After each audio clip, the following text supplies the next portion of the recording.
get in that.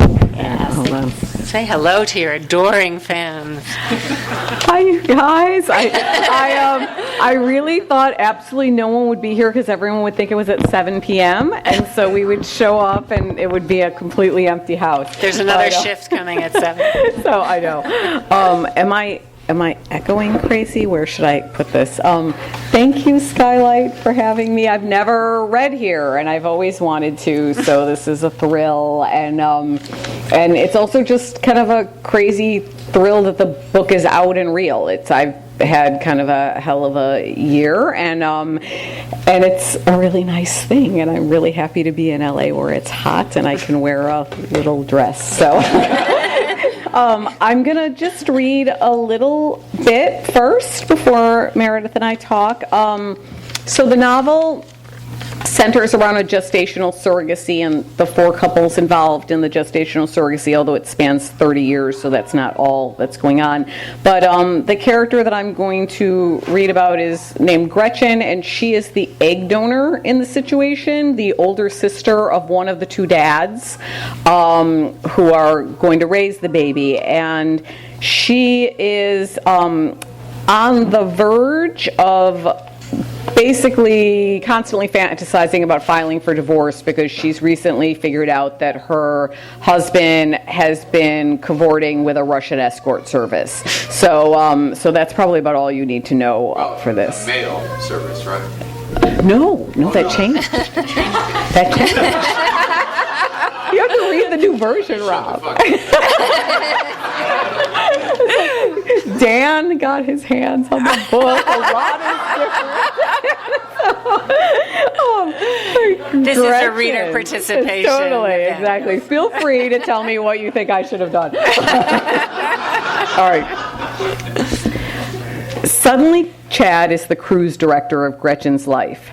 Going through pregnancy herself and then nursing a newborn was less demanding than her brother has become, calling her daily with litanies of insurance information and the surrogate, Emily's, work schedule, which Gretchen must accommodate.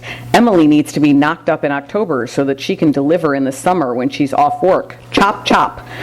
On what she has started to think of as an impulsive move born of cocktails on an empty stomach and the despair of being in a room full of senior citizen wasps, Gretchen now shoots Pergonal into her thighs until she is bruised like a junkie.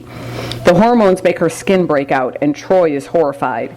You should start going into Neiman's to get your makeup professionally done, he tells her. The only time your makeup ever looked good anyway was at our wedding.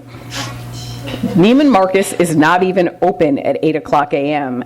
Even Jennifer fucking Aniston surely does not have a professional makeup job at the crack of dawn daily. Gretchen wrestles with whether Troy truly means what he suggests, whether he actually considers this a viable option, or if he's only striving to be cruel. When she repeats his remarks to Chad, her brother says, his shiftless ass lives off our money and he can't even pretend to be polite, as though Troy feigning niceness out of greed would be a perfectly acceptable solution. Chad adds, God, I hate conflict. I don't know how you handle it, Gret. Today is her phone interview with the psychiatrist. Say as little as possible, Miguel coached her. Missteps apparently a given should she give herself free rein. His interview has already taken place. The fertility center takes care of all these details. Attorneys for the surrogate, the dads, the egg donor. A contract has been drawn up in which Gretchen is to relinquish her legal claims on the child. Another contract for the surrogate, stipulating not just her lack of rights to the baby, but what kind of compensation she will receive.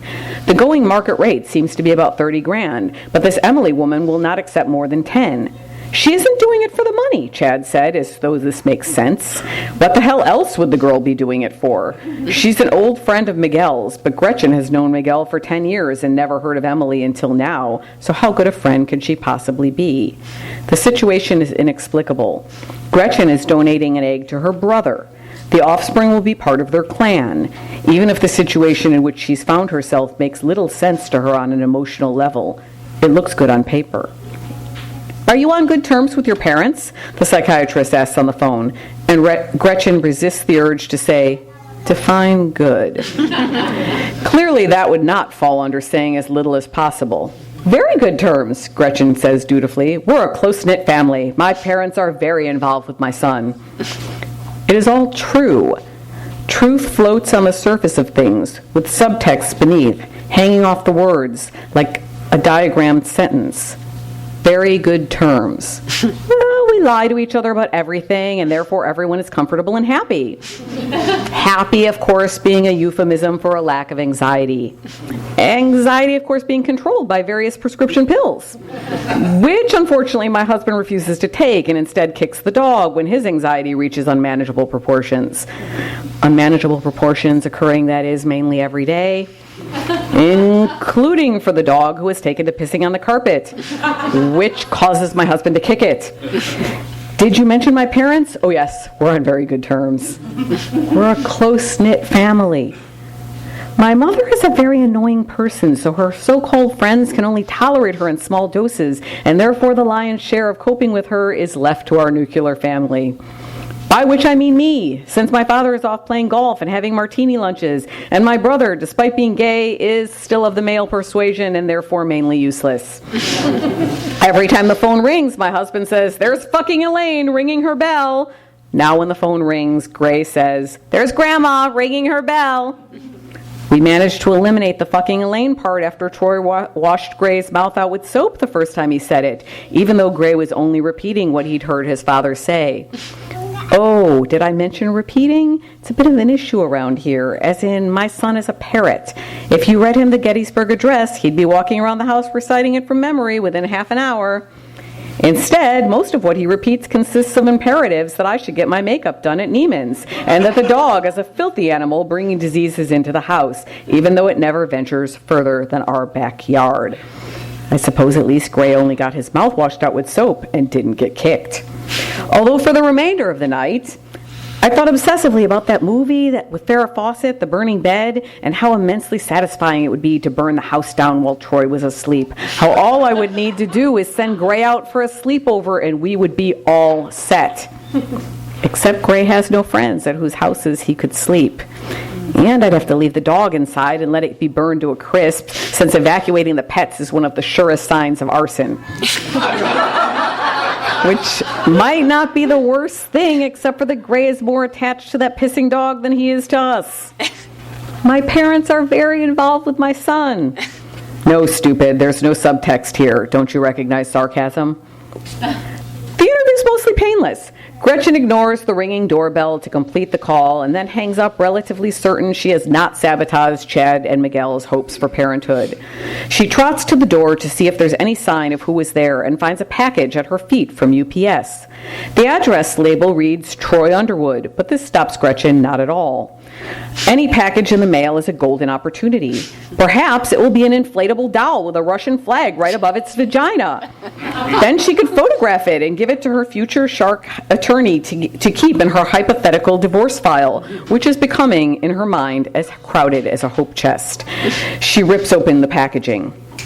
At first, she has no idea what this thing is. It looks like an oversized flashlight, like something you might bring on a camping trip, which makes no sense, given Troy, who would probably wear Prada on a camping trip, would never go on a camping trip. For God's sakes, even when he has been on vacation somewhere like the Four Seasons Punta Mita, he spreads all his luggage out in the garage on hefty bags and airs it out for a full 24 hours to let the germs dissipate before he will let the bags back inside the house. Only when Gretchen reads the warranty information does she realize that what she's holding is a blue light, the kind used in forensics on TV crime dramas. Instantly a shudder runs through her. Jesus Christ, Troy must be planning to kill her for the insurance money and then use this to make sure he's eliminated all the evidence. Frantically, Gretchen checks the receipt to see if he used his credit card. If he's left a trail of evidence, he has.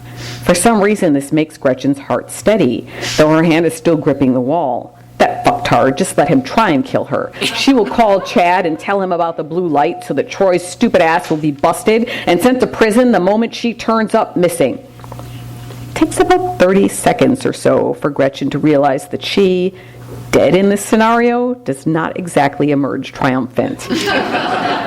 Gretchen marches into Troy's study. Study being a euphemism, since Troy does not work other than the occasional crappy product endorsement of has-been athletes, and since he has not, for the entire duration of their marriage, read a book.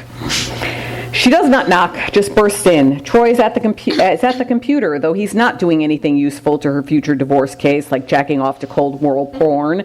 He seems to be browsing the travel and leisure website, and he doesn't look up when she enters. What the fuck is this? She demands, throwing the blue light half across the room at his desk, where it knocks down a photo of Gray. Troy jumps, but in only a second his alarm turns to enthusiasm as he grabs for the light. "What's the matter with you?" he said. "Why would you throw something with glass and batteries? I paid $300 for this. Do you have to run around like some parody of a hysterical woman every single minute of every single day? Why are you ordering a blue light for $300 off the internet?" Gretchen demands. "What do you need a blue light for? Are you planning to bury bodies in the basement?" Troy is grinning. He stands holding the light out to her like an offering, despite having just called her hysterical. "It's for the dog," he explains, bouncing up and down a little in his mirth. "I just know those carpet cleaners haven't gotten everything out. Those guys were careless. You could tell by looking at them. It was like Cheech and Chong came to clean the rugs. I can still smell urine hanging in the air. I know those carpets are still contaminated. So we can have them come back. We'll show them all the spots they missed. And then we'll have them redo it. We'll check it again with the light while they're still here. We will not stop until all the piss is gone." It is possible, Gretchen realizes, that the scenario in which Troy was planning to murder her was actually preferable to this. "You have totally lost your mind." "Why?" Troy says pleasantly. "Look, just because you don't care anything about your personal hygiene, I mean, fine, maybe that's why you have acne like a 13-year-old. Excuse me if I don't want to walk around in a river of dog piss in my own home." "I have acne because I'm on freaking hormone shots." Gretchen hears her voice, hysterical, just like he said. "I'm trying to help my brother have a baby. I have other things to think about besides whether the dog has an accident and some shadow of a germ hasn't been eliminated, even though we've had the carpet professionally shampooed twice." "Fine," Troy says. "Go ahead, eat your lunch straight off the piss-soaked carpet for all I care. I happen to be concerned for our son's safety and would rather he not get some disease from an outdoor animal urinating in his house." "Carrot is not an outdoor animal," Gretchen screams again. "All dogs go to the bathroom outdoors. The fact that we let Carrot into the yard does not make him an outdoor animal. You don't even make any sense. It's like you're on some campaign to drive me insane." Troy snorts. "You don't seem to need any help on that front." Gretchen feels a series of small explosions going off inside her brain. She is dimly aware of biting the insides of her cheeks so hard that she can taste a metallic pre-blood along her tongue. She and Troy are supposed to attend one of her biggest clients' weddings tonight. They won't know many people there, but it will be an outstanding opportunity to drum up new business, given that she will be introduced to everyone by her professional capacity. "This is my accountant, Gretchen Underwood," and Gretchen cannot show up stag. If she picks up the blue light right now and makes sure to rectify her earlier error of not damaging it by proceeding to beat Troy about the head and shoulders with it, she will look like A, a pathetic old spinster at the wedding, or B, a predatory woman out to have affairs with all the other women's husbands should they hire her to do their books. Not that she is much of a threat with her adolescent acne and her mannish pantsuits. Still, a husband is a vital necessity at such affairs, and if her days of having a husband are numbered, she needs to score all her clients that she can, in between rushing into the bathroom to stab her leg with a needle and elevate her risk of cancer with hormones, that is, so that her brother can have the bright new start to his life that Gretchen, once upon a time, believed she was having, when in the 11th hour of her youth she got pregnant with Gray. She is not sure whether she pities Chad and Miguel or whether she wants to kill them with envy. Something is clearly wrong with her, with this egg-donating master plan. Don't think. If you slow down to think, you are doomed. Instead, she storms out of Troy's office, poor terrorized Carrot scuttling out of her way in the kitchen as though expecting a foot to the ribs. Against the kitchen counter, Gretchen leans, gasping irrationally. She needs a glass of wine. But even as she is thinking this thought, she walks right past the wine rack to the freezer, where the old bottle of Kettle One has barely an inch left, but a new bottle rests beside it, frosty and untouched.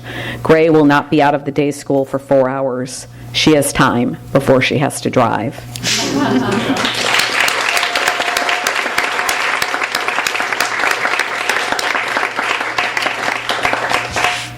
Wow. So I made a list of all the prescient subject matter that you cover in this book that constitutes Donald Trump's worst nightmares. Very That's the goal. ahead of the time, yes. So we have gay families, we have immigration, we have reproductive technology, we have interracial marriage, and children who aren't robots who live to serve their abusive and psychotic parents. So I'm wondering, did you start with a list of social issues that would demolish Donald Trump if only he would read your book? Or did you start with a family story that then grew to encompass? Well, the destruction of Donald Trump is indeed a worthier goal than probably any I've ever had. No, I mean, it's, of course, I didn't have any issues in mind. I just, some friends of mine had done a gestational surrogacy. It's 9 years ago now, so I mean, not recently. But it had always stuck in my mind, kind of the way the process began, so idealistic, so big chill, so sort of we all feel great about ourselves, and then complications ensue.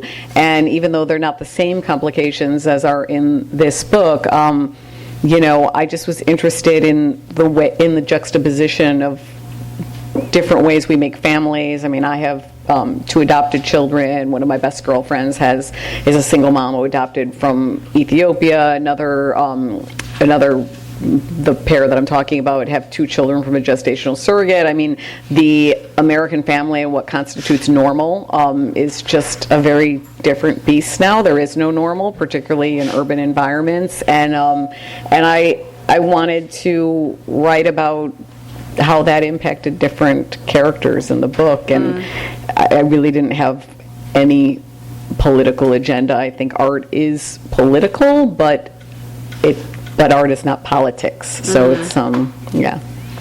I think, how many people here have read the book so far? Yeah. Oh, Dan Smetanka has read your book. I know, yeah. So Dan good to Smetanka's know. memorized my book. Can you recite it backwards from the last line?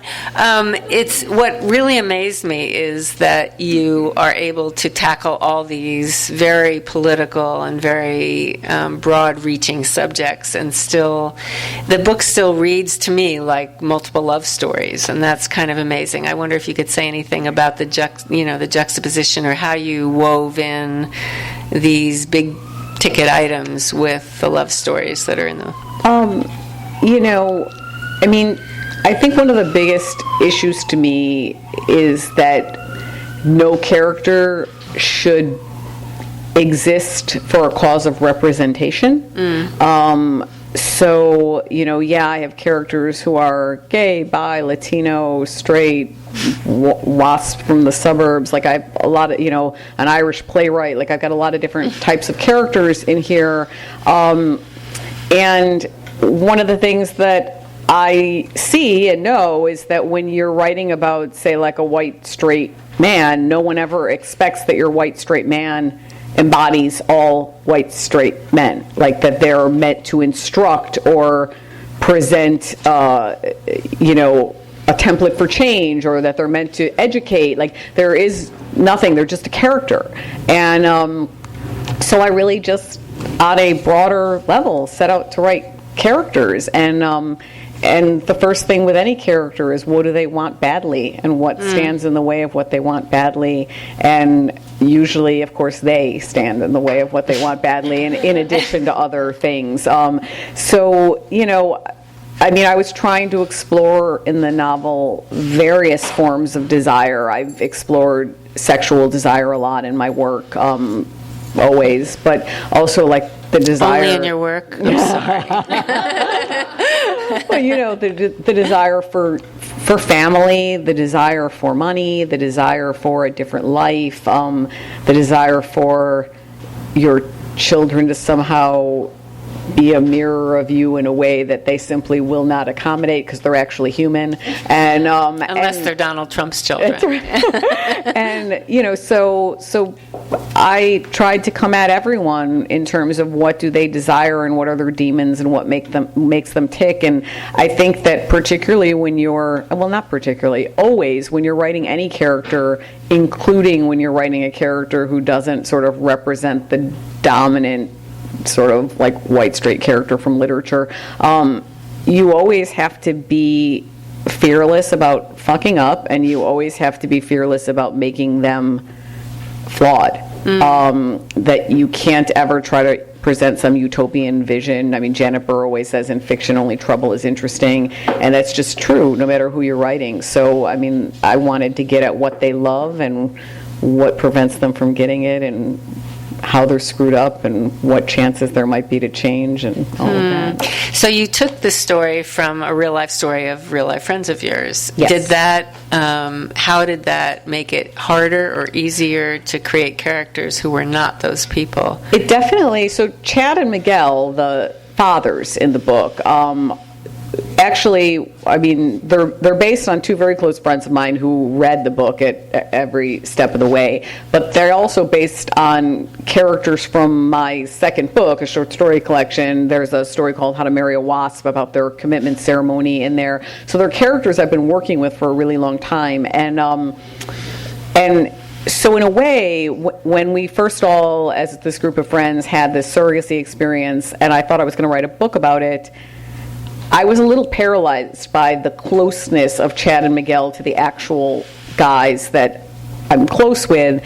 And I think the reason it took basically probably 8 years for me to start really writing the book seriously was that I needed to get a great deal of distance, not just from the real situation, but even from the previous story I had written about them, from thinking that I somehow had to be held to facts about Chad and Miguel. And it wasn't until Lina's voice really started coming to me unbidden, where you feel like you're taking dictation, like you feel like you need to pull your car over and write it on a napkin, or or it's gone. Once Lina started talking to me, I knew I could write the book, because suddenly there was something driving the book that was very different than this kernel of the real life event. And did the real life Chad and Miguel have any input for you? Did they get attached to how those characters would be portrayed? So the real life Miguel read many versions of the book and was in some ways even like a bit of a consultant on the book. I mean, he lived in Venezuela. He had certain experiences that I didn't have access to. So, but never tried to impact plot or be like, wait, I didn't do that, or like, I would never do that. Like, he didn't do any of that. I mean, he's not a writer, but he has a very artistic sensibility, and he was willing to sort of let that character go wherever he would go. And I mean, most of course, the plot level is not anything that ever actually happened to him.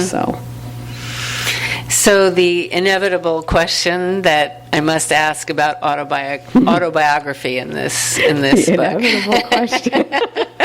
So we have really fucked up marriage. We have divorce. We have cancer, not breast cancer. Right, we have infidelity. We have mental illness. Just nod or shake your head as I. If I just nod and shake my head, it's not on the podcast.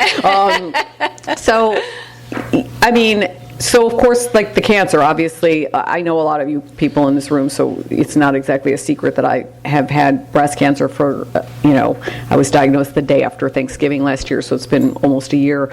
But that wasn't true when I was writing the book. I also got a divorce in the last year. That wasn't true when I was writing the book. So it's interesting. I mean, like, sometimes life imitates art instead of the other way around. Well, the phrase, be careful what you wish for, I always feel is be careful what you write. Yeah. It's, the cancer and the illness in the book, it was mainly impacted by the fact that one of my best girlfriends died very suddenly of ovarian cancer in 2011. I mean, she was diagnosed in August of 2011, and she died in pretty much the exact manner that Isabel dies in the book. sorry for the spoiler. But, 4 months later, I mean, much sooner than anybody expected. And she and I had been like sisters, and, there are just things that happen in all of our lives where it's like that's a schism, that's a before and an after, and nothing is ever the same. And that was one such thing. I mean, that was a big one for me. And so the idea of loss and mortality and what do you want your life to be as you approach middle age, like those were all things that were extremely urgent and intense in the book and extremely urgent and intense in my life. But later. Later, but I guess gestating at the time that I was writing the book. So, yeah. So your next book will be about cats who never pee outside their litter box. Right? Everybody tells me, write about someone who wins the lottery. Like, if you write about happier things, your life is going to be awesome. But, like, who the hell wants to write about happier things? Well, speaking of happier things, one of the things that I found incredible about the book was your description of a psychotic break. And I'm not going to ask you whether you have experienced that, but I am interested to know how you got this. And I just wanted to read this one paragraph about, if I may. Sure. This is a character in the middle of one. For me, it's as though no time at all has passed, as though we're circled back exactly to where we began, and the loop of dialogue can be rejoined with everything in between edited out like splices of tape on the cutting room floor. Except now, weak Michigan sunlight hits the gray motel curtains, whereas the last I knew it was barely past midnight. The last I knew we were in bed holding each other like drowning children, whereas once I became aware of myself again, I'm standing alone with a TV antenna in my hand, and nothing in the room seems like it's in the right place. I know right away what has happened, except I don't understand the time schism. Because if I really had an episode 6 or 7 hours in duration, I would be in a hospital, wouldn't I? If for 6 or 7 hours I have been talking to voices inside my head, taking things apart, moving furniture, tremoring and twitching and pacing, while you sat in a Michigan motel room watching me, I cannot think of any possible reason you would not have taken me away. Wow. How'd you do that? Well, there's a lot of answers to that question. I mean, so I don't personally suffer from psychotic episodes, but I grew up with a father who did, and I've been close to people who do, and so I've witnessed quite a few of them. And but from the outside, this is from the inside. That's what amazed me. I guess I think this is true of all writers, but I mean, I'm very interested in people and what it's like to be in someone else's skin and head. I ask a lot of questions. I'm maybe freakishly not made uncomfortable by certain things. And so, Todd is like... Thanks, Todd. But so you learn people when they let you learn them, and when you live with them, and when you bear witness to things. So yeah. I mean, I was holding onto my head so it wouldn't fall off when I was reading that section. I thought it was really incredible. Thank you. And now switching to another topic that will make at least one person in this room miserable. You've changed publishers. You went from Algonquin to Counterpoint. And there are a couple of writers in the room, a couple of writers who are Counterpoint authors, and a couple of writers who are Dan Smetanka people. Mm-hmm. Can you talk a little about the process of working with the legendary Dan Smetanka? Just to ensure he hates both of us for life. He is so not going to hate us. So I was just saying, someone asked me about this at my Chicago release party, and so when I had basically just been kicked out of bed by Algonquin for the book not being, commercial or being too dark or being whatever they were worried that it was, and I knew I was going to have to shop it again. We were all at at UCR, Palm Desert, and Todd and Dan were doing a talk, at the front of the room. And I mean, I had known Dan for years and kind of peripherally and heard him talk about writing and, had been a fan of many of his writers, and Todd and Josh Moore, and people had told me, like, he made me a better writer, he kicks your ass, he makes you better. And I passed Rob a note and was like, why the hell do I have to shop my book? I just want to work with Dan, And of course, your agent doesn't let you just do that. They make you shop your book. But your agent wants 15%. But thankfully, I got to work with Dan after all. So it was kind of my desire from the beginning, and sometimes the world just aligns. And indeed, like, one of the reasons I wanted to work with Dan was because people told me that he had absolutely tormented the living fuck out of them, and that, like, they wanted to die because he was making, like, I think Josh had said something like we're either, like, pounding my work into, like, unintelligible hamburger meat, or we're like making something amazing. And I wanted that. I had never had that. This is my fourth book, and I mean, I've worked with good editors, but nobody who I would have said, like, oh my God, they made me a better writer, like they changed the way I think about structure and plot and character. Like, I wanted that. I'm almost 50, and I was like, give me that, bring it on. And he really, really, really did. And I mean, one of the first things that he did was that there is a character, Emily, who is the gestational surrogate, who carries the pregnancy, and Lina, the overarching narrator, is having an affair with her husband, Nick. And so in the original version of the book... With Emily's husband, yes, not having an affair with her own husband. No, having an affair with Emily's husband, Nick. And in the original version, Lina keeps trying to write Emily's point of view, and she only gets a few sentences in, and then she's just like, oh, God, I just can't. I can't. Like, I'll try this later. And Dan was like, yeah, no, that's bullshit. That's a cop-out. We're going to write her. Like, we are going there, and, like, we're going to make her not what anybody expects or what Lina expects or what anybody thinks she would be. And, there were a lot of ways that he helped the book enormously, but I think the addition of Emily's point of view is probably number one. Like, I try not to be self-censoring or fearful as a writer, but I see, looking back, that I was self-censoring and fearful about writing this character's point of view, and that he wouldn't tolerate it. And how, this is something we talked about a little bit earlier, that, there is your book and there is your editor. And so how did that process work between you and Dan in such a way that you felt you were improving your book and not just sort of submitting your book to the will of someone who's going to publish it? So, of course, first of all, obviously, the fact that the person has already agreed to publish it and you're not sort of like doing your revision and maybe they'll take it. I mean, because both things exist in the publishing world. And so, Dan and I already knew we were working together and the book was coming out. So it wasn't as though I ever felt like, oh, if I say no, Counterpoint's not going to publish my book, But the reality is, like, so we haggled a lot about certain things.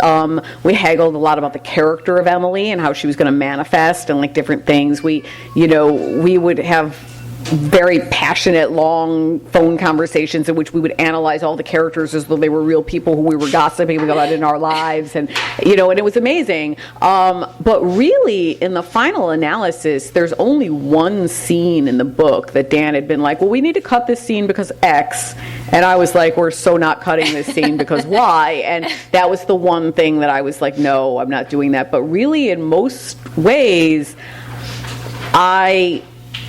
I took his advice, if not always to the letter of exactly how he said to do it. I identified that if Dan is seeing that something needs to be done here, even if I don't do exactly what he said, he's identifying a weakness in the novel, and I need to revisit this part. And so I think he was mainly right about most of those things. Since the Dan syndrome, capital D, capital S, is so rare and quaint and archaic in today's publishing world, how did that make you a better writer? I mean, so one of the things, obviously, as many of us in this room, the book has a plot. I believe in plot. But I also, I get so caught up in the characters. I get so caught up in the psychology of the characters that I'm just sort of like, well, like, I'm going to just talk about, like, all these things they want and think and da-da-da, and then there's, like, this thing that happened to them in the past. And Dan was amazing at being like, we want all that. Like, that's why I'm taking the book. That's what makes the book great. But we've got to pull this thread. Like, you are digressing. You are, like, it's taking you too long to get to this thing. Like, what does this have to do with this? And I am a very digressive writer. I mean, like, everyone who reads my work on the front line knows that, like, someone assigns me to write a 700-word review, and I've got to chop it down from 4,000 words. Like, I'm kind of insane. And so that was, I mean, I feel like in many ways, Dan helped me with the writing of this book, but one of the ways was to see how you could keep building on plot momentum without it being sacrificing of psychology and depth of character. And that was, that's something I've always, I've been writing for a long time, but that's something that is one of my struggles as a writer, is that I get so into the person's head, I can get so cerebral that I can forget things actually have to happen. Last question, and then we'll talk to the folks. If there was one thing that could happen in the world as a result of your writing this book, you get two things. How would the world change from this book? I mean, God, this just like sort of begs you to say like lofty shit that's never going to happen. It's like, because it's true. It's like, the book is set in 2008, 2009. So some of what I would wish for these characters has actually come to be. I mean, gay marriage is legal everywhere now. Like at the time that Chad and Miguel are trying to have a baby, one of them would have to go into an agency and pretend to be a straight single man and basically perpetrate a fraud in order to get a baby adopted somehow. Things have changed for the better in a culture in which we constantly always think that things are changing for the worse and that everything is going to hell in a handbasket. Like, many things actually have gotten better from this book, but I think just for me, like, I wanted to write about, I don't know if I'm going to articulate this properly, but I really wanted to write about a very diverse set of characters where the fact that they were gay or the fact that they were Latino, like, wasn't the plot of the book. Like, I feel like there was a period in sort of like the 80s, the 90s, when like multiculturalism and different voices in literature were first emerging, where it was sort of like everyone justifiably was wanting to tell their story, but it was like every story you'd read about, gay characters, for example, would be like a coming out story.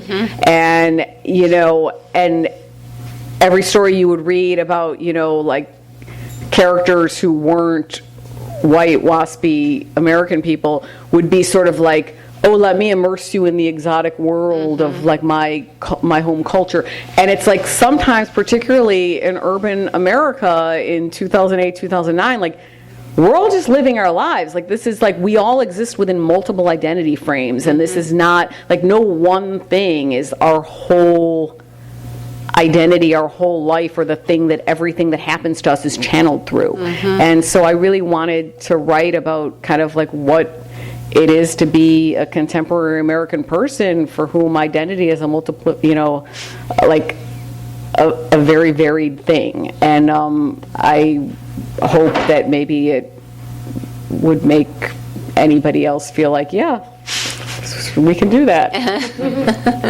That's great. Let's say thanks to Gina first, and then I'm jealous of all of you who haven't read the book. You have that to look forward to. Okay, so we have questions, comments?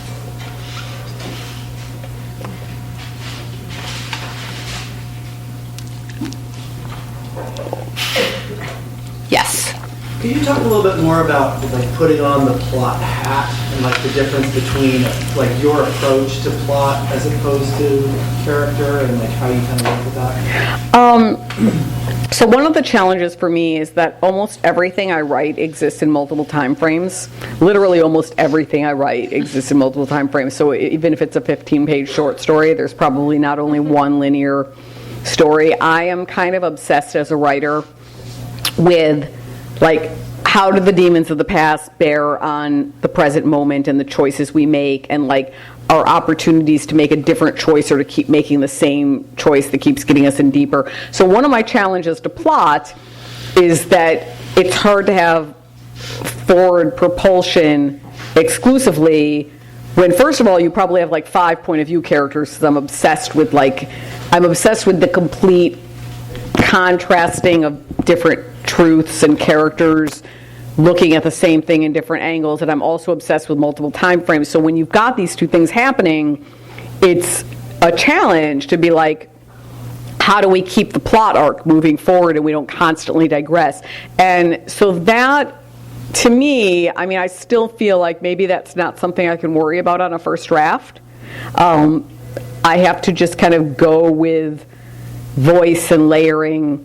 But Dan and I really worked in this book on what ends up really being important. Like, just because it's interesting to the writer or it's interesting psychologically doesn't mean it needs to be in the book, and that a lot of what exists in a book is kind of blank space. A lot of what exists in a book is like what's not said. And all books, I mean, especially, many people here have written memoirs, like, all books are curated things. Like, if anyone tried to write the complete story of either a fictional character's life or their own life, they'd have 97 phone books bound together.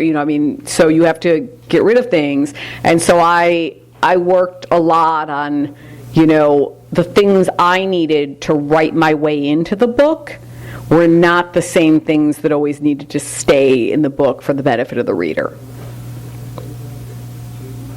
If I may, I think that's one of the greatest challenges. It's like there's a passion that makes us want to write a book. Right. Which is often largely irrelevant to what would make that book That's right. That's absolutely interesting right. to anyone else. Totally. Yeah. Eileen? Anyone else, yes. So, as a lot of people here know, you were an editor for a long time. For 20 years. Yes. Book and yes. Todd's. Yes. Yes, exactly. So after working with Mr. Tankak, first of all, would you consider ever editing a book in the future, and how would this experience maybe change the way that you handle another person's material? So I'm a super bossy editor, just like Dan, and I wanted to work with someone who was like that. I mean, I am very hands-on and kind of obsessive, and like talk to my writer as though their characters are real, and I don't quite understand reality. So in many ways, Dan is really similar to how I was, and that was part of what I loved about him. I'd love to still be editing books. I didn't get paid to edit books, unfortunately. I was working in the nonprofit sector. I founded my own indie press. I worked for a literary magazine. I worked for The Rumpus. I worked for The Nervous Breakdown. All of these things were, they didn't pay. And so at the moment, I don't really have the option to do that. But editing other writers has been, really the most rewarding thing in my entire literary life, honestly. It's led to some of my most profound friendships and relationships, but it's also been just the biggest rush in terms of the creation of material. I would edit a book again in a heartbeat. I do freelance editing, but it's not quite the same as when you're going to put the book out. I would do it again in a heartbeat. It's just not paying the bills. So.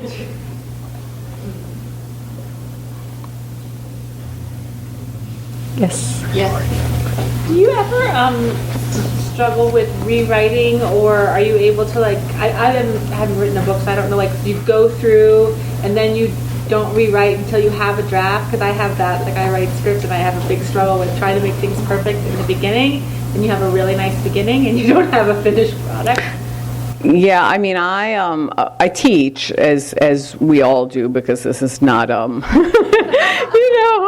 we all need a day job. So one of the first things I tell my students is like, yeah, you want to do a little self-editing. I mean, you don't want it to be unintelligible and read like your diary, but you really need to keep going. Yeah. Like, you need to keep going. And I very much try to encourage people to get it out. Like, you can write a first draft sometimes in just a few months of, intense obsessive mania and like being where you can't think of anything else. And it may take you 3 more years to edit that book into something that's going to get published. But that shell, that thing that comes out in a rush, is important. And if you keep stopping and you're belaboring and you revise the first 50 pages 18 times, like, you're never going to finish that book. Yeah. Like, you are just like, I mean, I won't say that. There are people that works for, but in my experience, I feel like you need to get that book out. Like, whatever is obsessing you that makes you, we're all delusional when we're writing a book, right? Like, oh, another book needs to be written and it has to be this, and I've got to say that, like, whatever that crazy thing is, like, you better get that out there right now, and then later you can worry about what form it really takes and how polished it is. Right. So do you have no one read it while you're doing that first?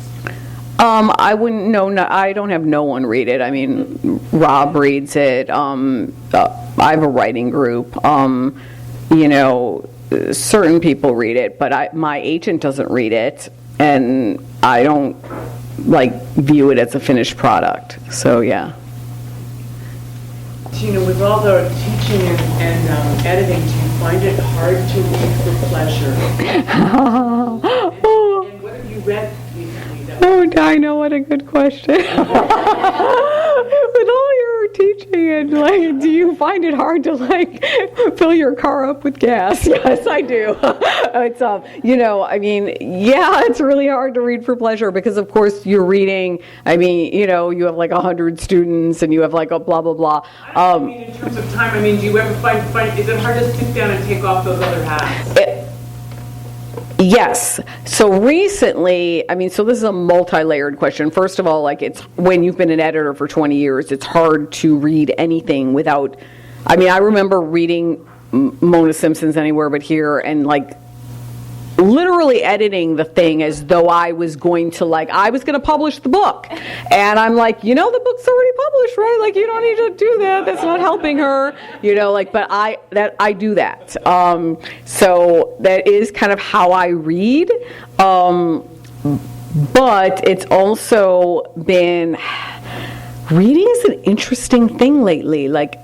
I've had a very tumultuous year, and it's been really difficult for me to read new fiction, which is generally my passion, generally my thing, my number one go-to thing.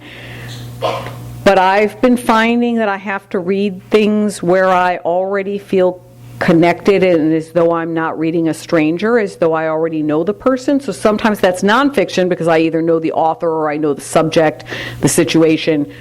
But it's also taken the form of reading books that I first read 15 years ago, where it's oh, I know you, I miss you, And so, I've been teaching this class called Women on the Verge for Roosevelt University in Chicago, and I'm rereading Lithium for Medea and The Bell Jar and Blood and Guts in High School and The Lover and all these, amazing books that I really hadn't read in a long time. Books that blew the top of my head off in grad school and that era. And that's been my first experience in the last year with really being able to obsessively read fiction. So right now, the familiar is meaning a lot to me. One more, and then we'll buy all of the copies of the book and spill it. Anybody? Yes, David. Marissa Silver was here the other night. Yeah, I know, yeah. And, there was a discussion about theme, which sounds kind of annoying in the abstract, but she was saying, we were talking about how for her, the themes have emerged kind of since she's finished in the context of talking to audiences and whatnot. And I wonder if you had that experience, how aware you are of themes and what your book is really about. Milan Kundera has this quote where he basically talks about how we all write the same book over and over again in different ways. His is sort of like, what does the individual do when faced with totalitarianism, and that we all kind of circle our same essential themes, and it manifests in terms of different characters and different plots and different time eras and all these, different points of view things, but they're all ultimately, we have our central questions, our central obsessions. And I think I've always been aware of that. I think we learn a lot about reading reviews of our work, hearing people talk about our work, but I also feel like I've always been kind of aware of what my obsessions are. And so this book really overtly interrogates kind of class and race in ways that I've been obsessed with for a long time. The continuum between sort of being a martyr and living your life for other people versus selfishness and the pursuit of desire, that's been a theme in my work many times. So I think that we keep picking at things and going deeper and excavating more, and maybe we never get away from that. So Thank you, Gina.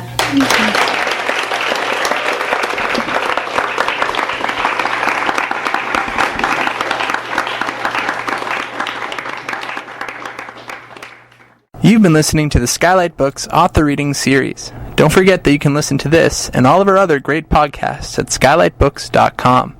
Thanks again for stopping by, and we hope to see you soon.